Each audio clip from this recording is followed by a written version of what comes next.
Good morning, fearless followers. It's Josh, and I'm here with your word of the day.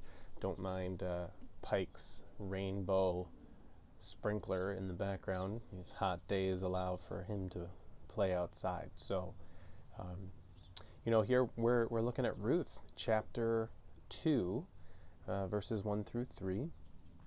And this is a really cool part of the story.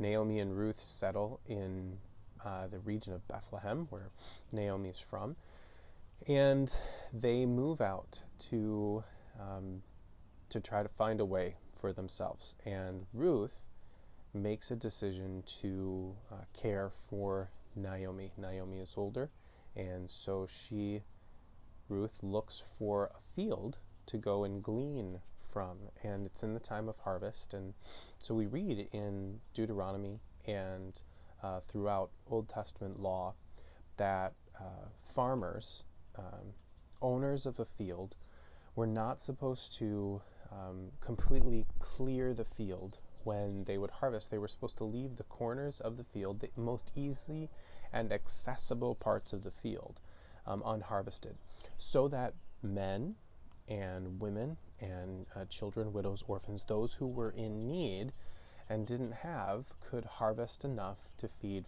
themselves. And so that's what Ruth does.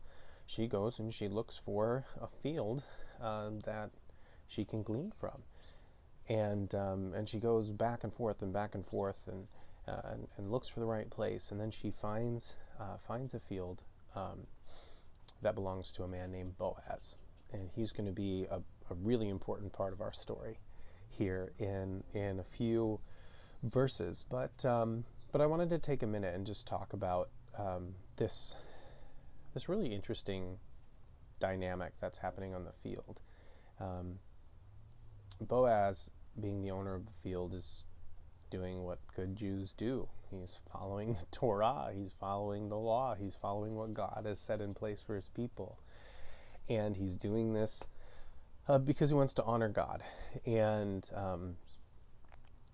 I wonder how many of us are constantly mindful of those in need around us. Do we have systems set up in place so that I'm not talking about systems like government systems or city systems. I'm talking about personal systems, ways that we operate, set up in place that we can care for those around us and have margin in our fields, in our lives, so to speak, where we can care for those around us. I think about that. Like, we live in a society that says, man, you just have to do everything you can to get yours. And you know what? In American society, it's mine. I worked for it. I own it. I deserve to enjoy it, and let other people work for what they need to have. And I understand, like, yeah, we all work hard. It's important to work hard and also to enjoy what God has given us. But are we mindful of those who either can't work or are at a disadvantage in some way, or are in need in some way? And maybe some of what we have needs to be reserved for them. I think a little bit about this all-in journey that so many of us have been on in the Fearless family of churches, and how we continue to ask the question, God, what's not on the table? What am I holding back from you, and why? And I think this has a part of that conversation, that there's something to do with our generosity and being able to love others and love God well, and reserve plots of our lives, plots of our resources, to say, God, that's yours, and that's for others, and continuing to have this heart of caring for those around us.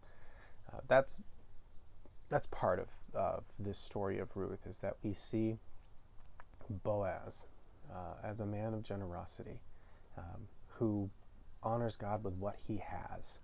And we're going to find out more about him. And he's a cool dude. He's a really cool dude. I think you're going to like him. So So that's the word today. That's the thought today.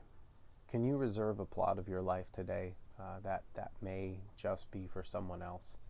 Do you have that? Okay. There's the word. That's the sprinkler. I'm out.